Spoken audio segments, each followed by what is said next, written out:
Yes. And Yeah. it's, yeah. So appreciate your An patience. absolute ton of research went into this. Sure. It's a very important supplement. It's a tough supplement. It's a really tough one to formulate. For sure, that was a lot of the delay. And then once you think you know what you want, then you try to source. You're like, okay, nobody can source exactly. But so it took some time. Yeah. Finally got what we wanted though. Labor of love. Yeah, no doubt. So let's talk about, actually, first of all, if you don't subscribe to our channel, make sure you do that. So first, real quick, go subscribe, like, comment, questions. We love it all. Helps us, help you. Team approach. Totally. But before we go into this amazing product, let's talk about bones. Yeah, bones. And think about, like, a lot of times we think about strong bones, just about aging, right? We need to prevent these strong bones as we age. But it's not just about, really, I mean, yes, that happens, but it's not just about avoiding fractures as we age. Our bones are our foundation of like lifelong vitality, our freedom, right? Because we move because of our healthy bones. You know, it's our body's support system. Yeah, I mean, 100%. So when you think about it, like if we're not protecting our bones, like we're leaving our health at risk. You know, and I know, again, I just brought up aging, but I want you to think about this too. It's not just for the seniors or those that have been diagnosed with osteoporosis, osteopenia. If you think about definitely for them. 100%, but it's not just for them because peak bone mass is built in our 20s and 30s, right? We don't realize that. You kind of think it happens later on, but peak bone mass, 20s and 30s. So after the age of 30, our bone density begins to decline. Totally. Right? Scary. And I know we've talked about this like with muscle mass, but like, gosh, after 30, you're so young and vibrant, you don't ever think of these things, right? So you have to consider that at age 30, things start to decline. So you have to support them so you don't get into that osteoporosis, osteopenia, or risk, you know, fracturing something. So as much as this supplement is for if you have those conditions, there's a preventative nature to it too. So I want you to think about that and really why, again, it's not just for the seniors or those with, you know, osteoporosis and the like.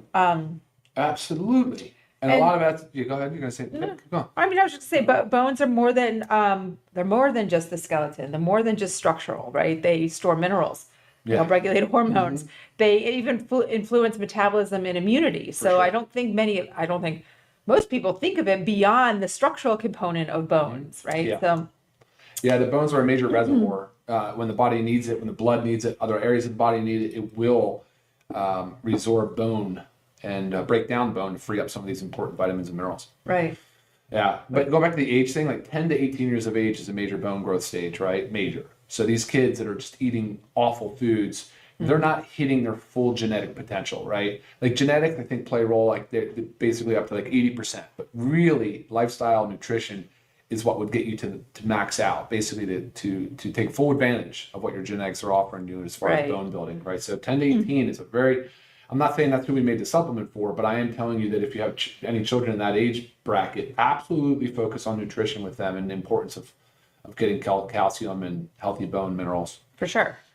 Okay, let's talk about some problems that lead us down to this weak bone situation. So first, some stats. 1 in 2 women and 1 in 4 men over 50 will suffer an osteoporosis-related fracture. Okay, so age and gender. Right.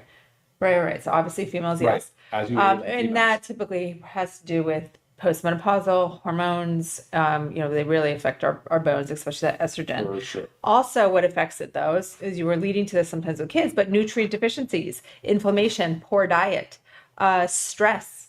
Stress accelerates bone loss, right? So again, this is a whole lifestyle approach here, with you know, being able to prevent this negative stuff from happening.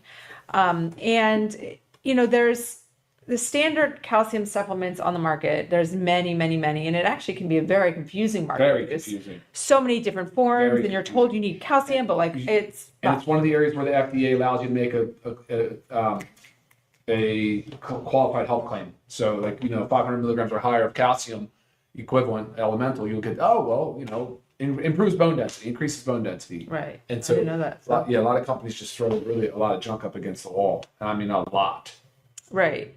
So, and a lot of times these standard calcium supplements fail to ignore the multiple pathways associated or involved in bone health. Absolutely. Again, talking about the hormones, the minerals, the inflammation, That's right. even collagen production. And the cofactors too. Collagen's a big one. Right. The vitamin D, the magnesium, the K2, which are not in here. So we're going to talk a lot about that on purpose, why we did that. Yes. Yeah. So, I mean, do you want to get into it? Yeah, I mean, I made notes. I had so many notes. I was going back to All right. all my notes that I was making too. But like, Well- I'm glad you covered the stats because I think that's important. But what you understand is that a fall risk is so critical for our elderly population. If you have frailty or fragile bones and you fracture a bone, and you're an elderly, and your probabilities, your survival rate goes way down. I hate to say it. The prognosis is really poor. Yeah. It's very poor. It's not good. Right. And you see it all the time in your loved ones, Yes. guys. And Yes, and you maybe do. it ends up being because they're less mobile. So, the things that go along with decreased mobility. I mean, now mind you, my mother-in-law is doing amazing, but she did fracture her Yeah, she fractured her hip. femur. Yeah. And she can't do And the it- activity that she used to. And it's What's crazy is she had severe. So we're gonna talk to her one day, but she had severe osteoporosis You bring based her on on. her DEXA scan. Yeah, the DEXA is really the gold standard, the easiest way. But it's an X-ray basically. You get a scan, tells you your score. She was severely osteoporotic. We changed a ton of her lifestyle habits after my father passed away because he was actually the influence on her that caused her to have that lifestyle. But she now had come around full circle, no longer osteoporotic, but she's been using all the ingredients that are in this product now for months, and it is unbelievable. She's not even osteoporotic anymore. She's mobile, she's agile, and it's a lot of fun to watch her. Now, obviously, the bone fracture was a setback, right. I mean, But- she was loving to play pickleball like Right, that. She has but- to swipe that off the table now. but the prognosis is improved because of all the focus on nutrition and low exercise and Yeah. of course supplementation. Yeah, 100%. Okay, so let's talk about the ingredients. And I have it broken down here, if you want to do it differently, though, into 3 kind of different categories, like your structural support, your metabolic and hormone support, and your antioxidant mineral support, because there's a lot of ingredients in here. So I feel like they need to kind of be broken down into little Yeah, subcategories. and unfortunately for y'all at home or watching, if you're live today, you can't see the supplement facts panel because we don't have it on the website yet. So I was going to run down just the way it is listed on there. But if you're watching on recording, pull up the supplement facts panel on the website and we go down together. So however you want to do it's fine. All right, well, let's talk about the categories, you guys, so we're not flip-flopping back and forth, because, the ones in the categories have similar benefits. But Yeah. let's just first, main player here, let's talk about our calcium. Okay. Yeah. So we're in the structural support, the building block area right now. So what form of calcium Yeah. did you work so hard to get? This was a major player in the delay, should I Yes. say, because it was hard to. 100%. I made a couple of notes here on the pearls of calcium because there's a key structural component of bone. We all kind of know that, assume that. Bone holds like 99% of our calcium. Not a lot of it's in our blood or our serum. So when you hear me talk about serum, I'm just talking about blood. But it does create a complex with phosphate. So when we start talking about hydroxyapatite, I want to try to give you a better visualization of what that is. Calcium in general is absorbed in the small intestine and is regulated greatly by vitamin D. There's a passive diffusion and there's an active diffusion in the small intestine. So vitamin D aids that. So Okay. you really do need vitamin D to drive your calcium utilization. So that's important. We talk Right. about that a lot. Calcium's not just bone, right? It's involved in muscle nerve function too. It's involved in a lot of different functions. And inadequate intake, like I talked about earlier, briefly mentioned, if you don't get enough calcium, it will break down your bone. Like if your serum levels are low, it'll say, oh crap, I need Right. the calcium for other things, break down the bone. That's your little Resorb- osteoclast. yep. The osteoclast will Like take shoe away, bone. right? They'll shoot the bone, right?